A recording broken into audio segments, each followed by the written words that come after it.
So, okay, everybody grab, if you haven't, there's paper over here, and we're going to start drawing some ovoids.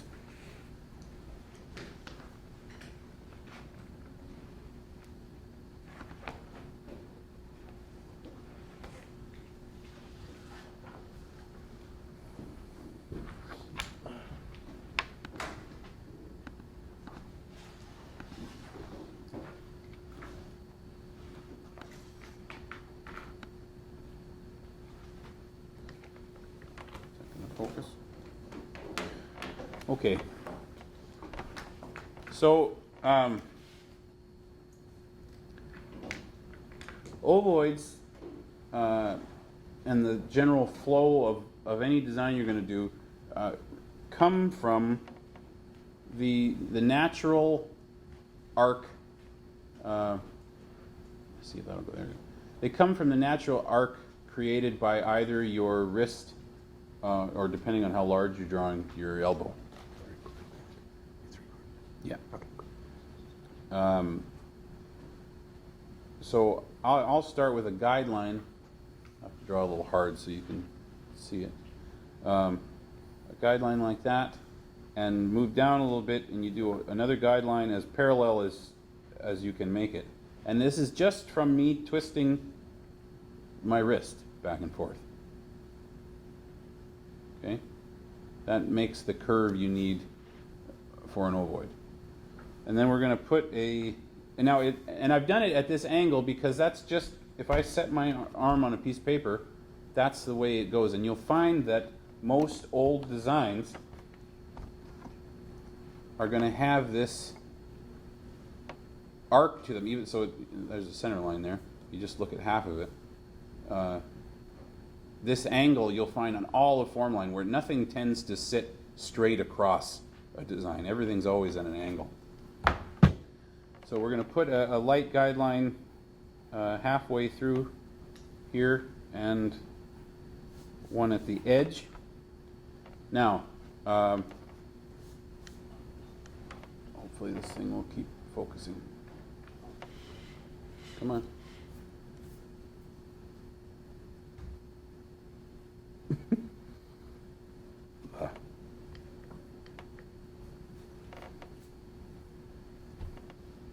Focus.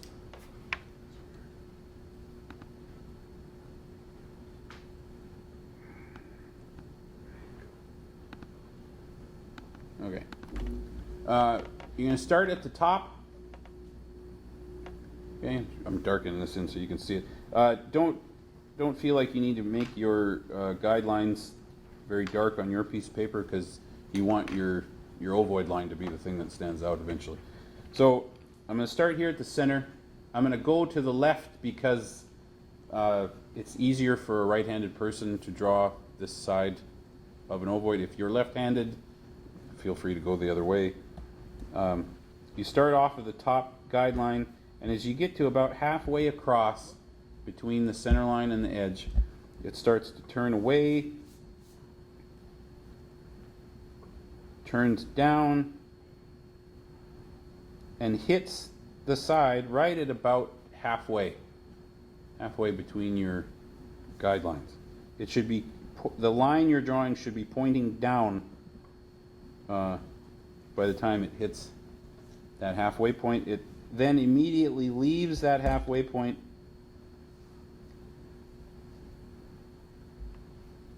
goes down, and just before it hits the bottom guideline, makes a hard turn back onto that guideline.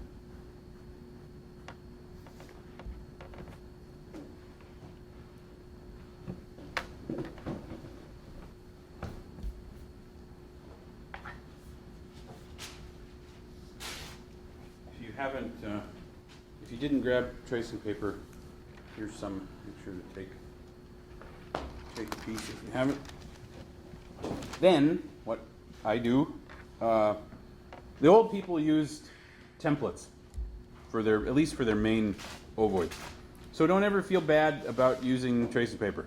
When I was 16, 17 years old, I was determined to draw symmetrical ovoids all on my own. And I wasted so much time trying to perfect an ovoid when I could have had it done in a minute with a piece of tracing paper. So then you take that half that you drew, trace right over the line.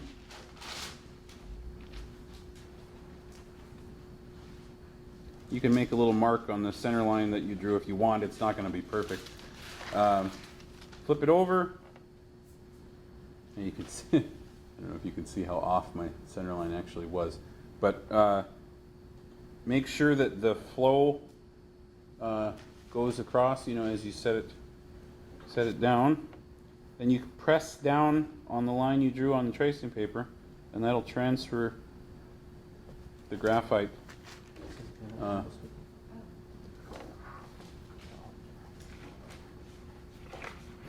We'll transfer the graphite down onto the paper, and then you just darken it in.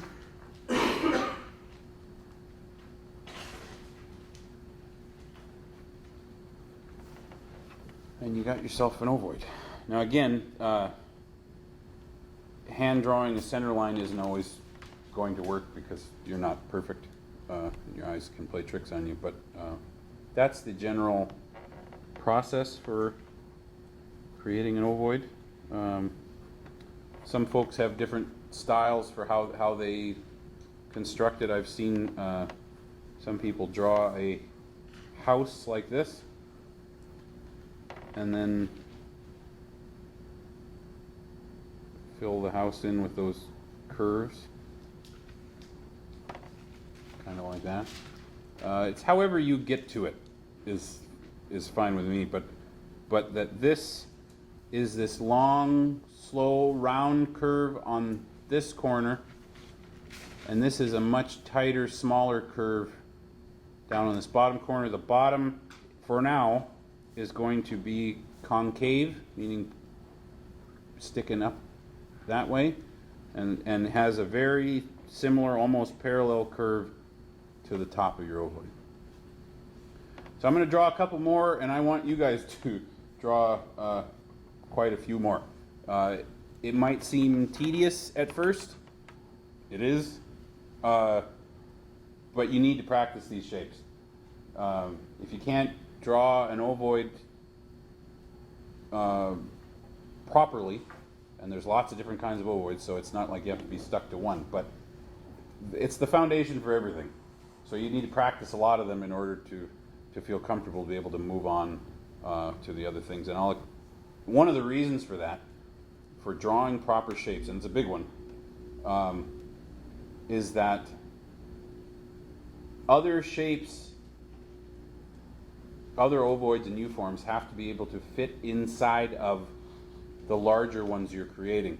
If they're not drawn properly, following the guidelines, the style of the art, you won't be able to properly put in those secondary shapes to build a design. So it's very important. So I'm going to do a couple more. You guys can follow along. Also, don't feel stuck to the proportion of the first one we did. So as I go, I'm going to draw some that are shorter and wider, taller and skinnier, so you can see. But the process is the same, and the curve is the same no matter what you do.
Okay, real quick, sorry to interrupt you, but if you peek up at the screen, so I just did this small round ovoid. Now I'm going to show you, this is a total coincidence. I promise this is the line I drew right there. But I'm going to show you how it doesn't matter the proportion of the ovoid you're drawing. The curve is almost always the same. So I'm going to move this over and just show you what happened. I really didn't. But that's a result of practice. My ovoids are drawn a certain way, so the curve, even though like this won't match up inside, it's the same curve. You see that? So no matter what happens, so I'll flip that over, I could have an ovoid that's that size, or I can have an ovoid that's that size. It's the same curve. That's the point I'm trying to make. I'm just tickled that I actually did it the same. Anyway, so it's this curve you're practicing, not necessarily how big or wide it's going to be. That's going to just be determined by where you place your tracing paper. So focus on that left half, or if you're left-handed, the right half, and practice that curve. If you feel like you got one you like, try to transfer it over. Draw for a few minutes. I'll come around and take a look at them. I'll give you a second to do a few. And then we'll take a break in about 20 minutes or so, because we've already been going an hour. And I enjoy the heck out of this. I love Formline, so anytime you guys have a question, that's why I'm here, so don't hesitate to ask me.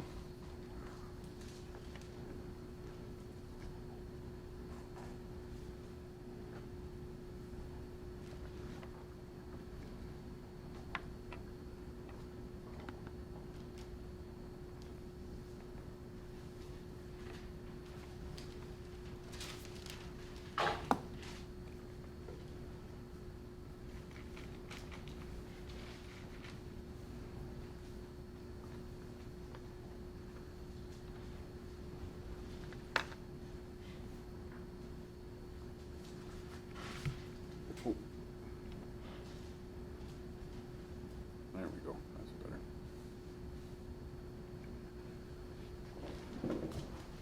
I guess I can turn the lights back up.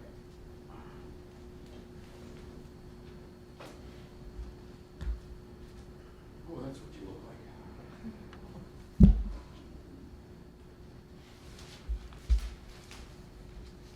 You want to make sure that it tapers from the center line.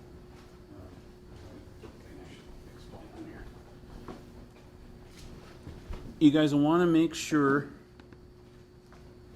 that wherever your center line is, that the ovoid gets narrower as it goes out from the center line. Okay, you want the tallest point to be in the middle, and then even if it only lightly tapers, it'll just get a bit narrower as it goes out. Okay.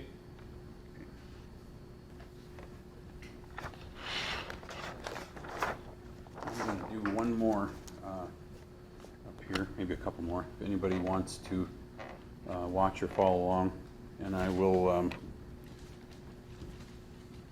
I'll try to describe it again as I'm going, so that you can see what I'm doing. Now, when I'm working on my own, I just start drawing the ovoid I know I need for any given space that I'm working with. So I'll start an ovoid just like that. If you don't feel like you need the guidelines, or if it works better for you to just create this shape, go for it. The guidelines are there so you can kind of understand the proportions about the top and bottom having these symmetrical arcs, or I mean parallel arcs to them.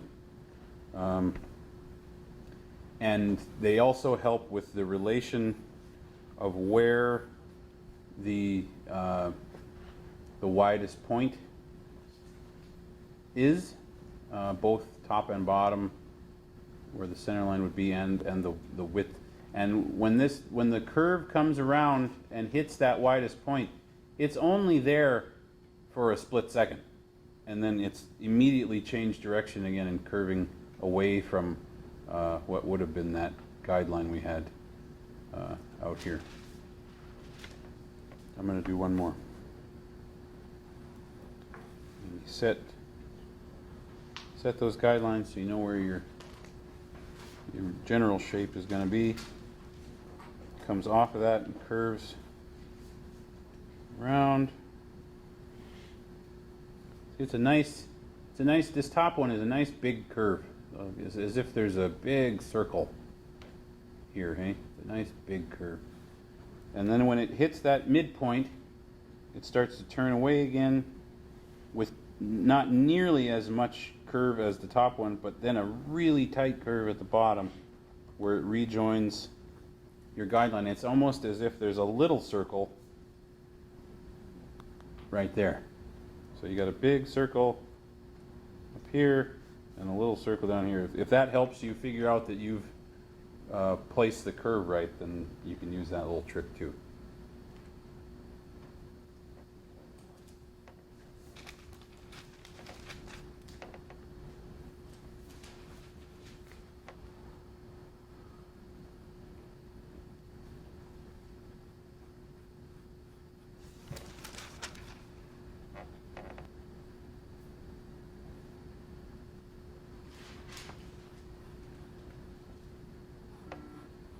Other thing to remember is when you're transferring your ovoid over, is you want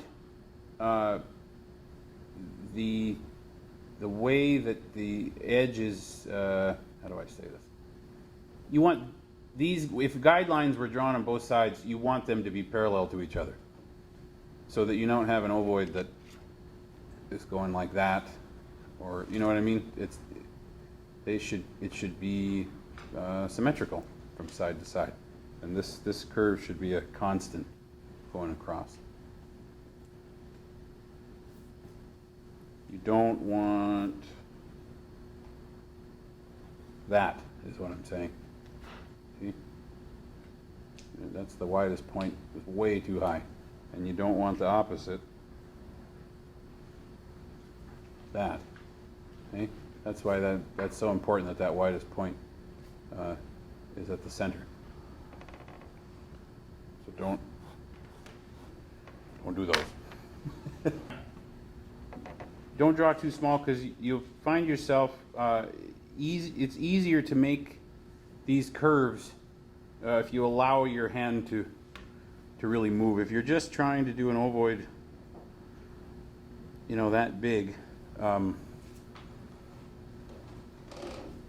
if you haven't let yourself practice what those shapes are supposed to feel like with your hand first, it's harder, in my mind, to make a good one that small before you have gotten used to your hand making these curves.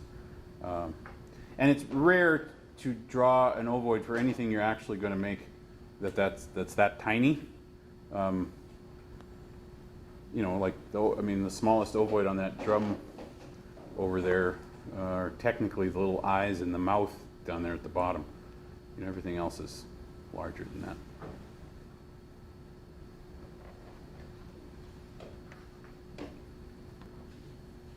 So, and make sure that you're yourself trying the different proportions. That you're letting yourself do these rounder ones, and again, you're still practicing the same curve, but just creating these different shaped ovoids, or different proportioned ovoids, same shape.